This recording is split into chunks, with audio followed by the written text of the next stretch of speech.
નમસ્કાર, આઝાદ મીડિયા લાઈવમાં આપનું સ્વાગત છે। જસદણના નવાગામ પ્રતાપપુરમાં હત્યા કેસમાં આરોપી ન પકડાય ત્યાં સુધી લાશ નહીં સ્વીકારવામાં પરિવારજનોની અપીલ કરવામાં આવી।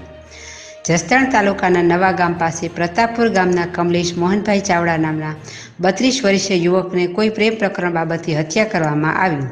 આરોપીઓ જ્યાં સુધી નહીં પકડાય ત્યાં સુધી લાશ નહીં સ્વીકારે તેવો સૂર તેમના મિત્રો પરિવારો વ્યક્ત કરતા પોલીસ પરિવારજનોને સમજાવટ કરી રહી છે।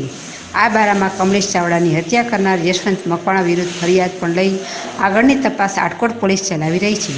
જસદણ પંથકમાં હત્યાના પગલે ગોંડલ રાજકોટના અધિકારીઓએ પણ ધામા નાખ્યા છે કે ભાજપ સરકારના શાસનની અંદર આવા બનાવો અવારનવાર બનતા રહે છે।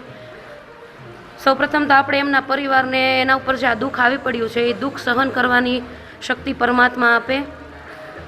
સૌપ્રથમ તો જે કમલેશભાઈ ચાવડા છે એ એક સારું કાર્ય કરી રહ્યા હતા કે કોઈ પરિવારની દુઃખી દીકરીને એ પોતે અપનાવી રહ્યા હતા, પરંતુ જે એમના પત્ની હતા, એમના પૂર્વ પતિ, એમનાથી આ વાત સહન ન થઈ અને એમનું ખૂન કરી નાખવામાં આવ્યું। હજી લગ્ન દિવસની માનો કે 2 જ દિવસ થયા છે અને 2 જ દિવસની અંદર જો ખૂન થઈ જતું હોય તો હું તો એમ જ કહું કે ભાજપ સરકારે છે ને ટોટલ જગ્યાએથી રાજીનામું આપી દેવાની જરૂર છે।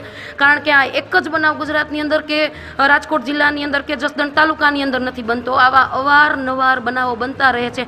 આજે કોઈનો દીકરો ગયો છે, થોડાક સમય પહેલાં કોઈની દીકરીઓના સર જાહેરમાં ગળા કાપીને હત્યા કરવામાં આવે છે, છતાં આરોપીઓ ખુલ્લેઆમ જ રખડે છે અને એની કોઈ પણ પ્રકારની કાર્યવાહી ભાજપ સરકાર દ્વારા કે પોલીસ તંત્ર દ્વારા કરવામાં આવતી જ નથી।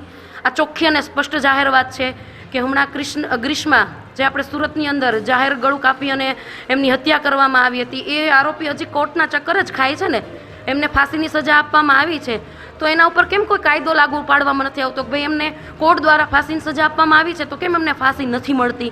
અને હજી આ આટલા ગણતરીના કલાકોની અંદર જો પોલીસ શાસન આરોપીની ધરપકડ ન કરી શકતું હોય તો આમાં અમે આમ આદમી પાર્ટી આ લોકોના સમર્થનમાં છીએ।